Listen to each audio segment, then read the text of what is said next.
begin this hour in Uvalde, Texas, where lawmakers, school officials, and victims' families are furious about new revelations in the school shooting that killed 19 children and 2 adults. Yeah, officials have released body camera footage from several officers on the scene of the massacre at Robb Elementary School. And if you don't want to watch body camera footage from a school where children were shot to death, you're going to want to turn away now. These new details could be disturbing.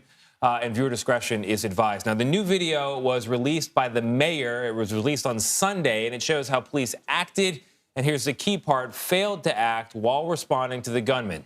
The video was released the same day that the Texas House released a highly anticipated report, the first comprehensive report, and it called the failed response, quote, the result of systemic failures and egregious poor decision-making, close quote. After this new information became public, CBS News correspondent Lilia Luciano spoke to the family of a child who died in that shooting. He was just a very fun and energetic boy. Nikki and Brett Cross are still in disbelief after losing their 10-year-old Josiah Garcia in the elementary school massacre in Uvalde.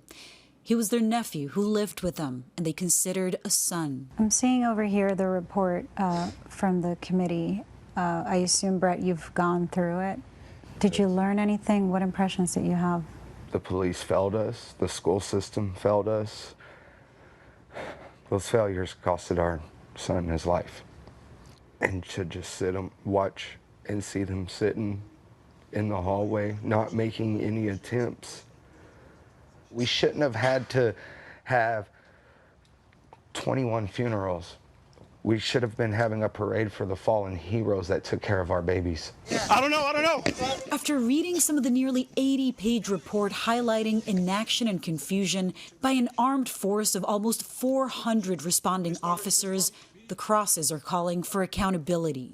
I'm glad that it's coming out so that we can see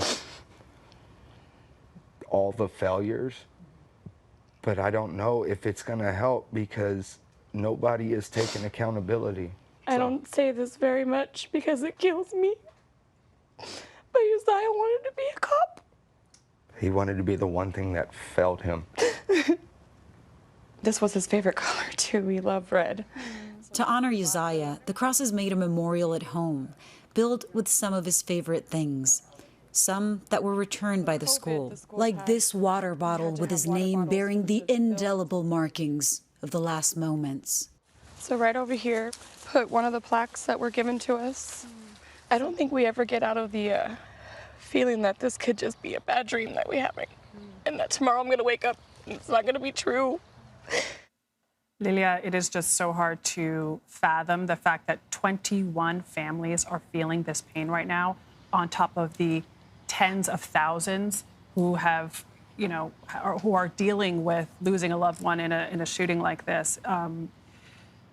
I hope you and your team are doing all right. This report, I was looking at it. The thing that really jumped out at me was the fact that in this area, the alarm system goes off a lot in the school because of, incidents where police are chasing folks who are smuggling migrants over the border. And perhaps the alarm wasn't taken seriously enough by people at the school. Could you tell us a bit about that and the layers of failure, also with law enforcement? Yeah, it wasn't a matter of people not taking an alarm seriously. It was a matter of doors, when it comes to the school administration, matter of doors that the school knew that at least one door, the door into that classroom 111, which connected with room 112 through which the shooter entered and opened fire on both classrooms, that door had issues. That door would not lock. Children knew about it, parents knew about it, teachers knew about it, the administration of the school knew about it, and somehow the school did not fix that door. The theme of the bailouts, as they call them, which is when, as you said, smugglers, are transporting migrants. Sometimes they'll crash into a ditch, which is what happened here, and why maybe that caused some confusion. As a matter of fact, Nick and I don't know, I'm blanking out. Brett, I'm so sorry. Nick and Brett told me that when they first showed up here, when they came into to the school, they were told by an officer that was outside that it was a bailout. by that time, they knew because their 15-year-old had told them that there was an active shooter, that it was an active shooter. A 15-year-old in a high school in a different building knew that because kids were communicating. But those hundreds of officers here did not know.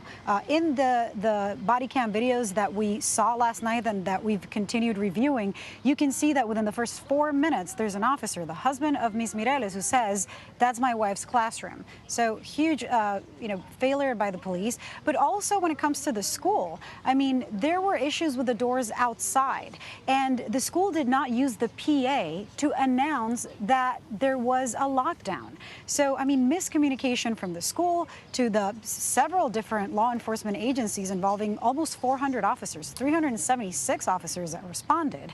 And also the report notes failures from the part of the family and the people who knew this shooter, who had plenty of red flags, plenty of things that should have alarmed people, for which he should have been, denounced or police called on him. But I want to say something. This family, the Cross family, Nikki and Brett, were very adamant about, we're fighting a lot of fights. One of the biggest fights that they're fighting was in Washington, D.C. I mean, they were in Washington, D.C. this week marching, is regarding the weapon. I mean, as they look at the report, we were having a conversation about, the officers, as they said, should have entered. The officers should have been the heroes, and yet they waited, they took cover, they waited for backup, for tools. And what they say is, look, that's the capacity of that weapon. This shooter had never shot a gun in his life. And so they're saying, look, I own a gun, said Brett. We completely respect, the Second Amendment. We don't have a thing against guns. It's just, these weapons in the hands of someone like that. I mean, they were advocating for, an assault weapons ban. They were advocating for, for people to even listen to them. And they tell me that when they bring this up, when they talk to people about the guns, even within their own family, about this specific weapon, they're not listened. And they said, something that really, that I'll never forget is, they said they feel that the guns themselves have more rights than the right their child had to live. So that's only one of the many battles that this family is fighting. Lilia, we can talk about the door and the gun and the false alarms on the border and all that, but in the hierarchy of causes here, one thing that could have made a big difference is the law enforcement response. That's why there's such a focus on it. Standard operating procedure in the era of school shootings is, if you're a member of law enforcement and you're on the scene, you confront the gunman as soon as possible. That is standard operating procedure. It didn't happen in this case. Results are what they are. Are there going to be repercussions for any of the officers in any of those hallways who didn't take action or command or otherwise stop the shooter until nearly an hour went by?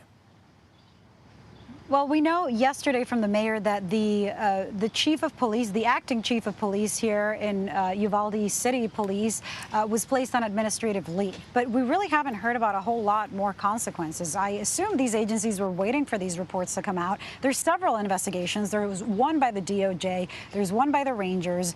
There's this one. There's one by the Senate, the state Senate. So, I mean, this community expects all of those officers, because, as you said, they all had the ability and actually the responsibility to, if somebody wasn't taking command and if somebody wasn't going in, each one of those officers that stood by for 77 minutes was trained, and that was their duty to go in. So, I mean, this community says, I hope that they'll turn their badges. I hope that there's going to be some level of, accountability, whether it's disciplinary or civil, which, of course, a lot of the families have already hired attorneys, but certainly not criminal, certainly not for now. We have not heard, and I've asked multiple experts, and they say, look, the term dereliction of duty comes up, but none of the officers there or the agencies would be criminally charged. The families hope that at least these agencies and every other law enforcement agency across the country and across the world really will learn from this experience, and that there's going to be new standards to follow. We can only hope so. I mean, every time this happens, we hope that law enforcement learns from different experiences. We think of Parkland, when the school resource officer didn't go to where the shooting was, and we thought that we all learned from that, and here we are again. But Lilia Luciano, thank you so much for all of your reporting on this. That was one, exactly, just one example.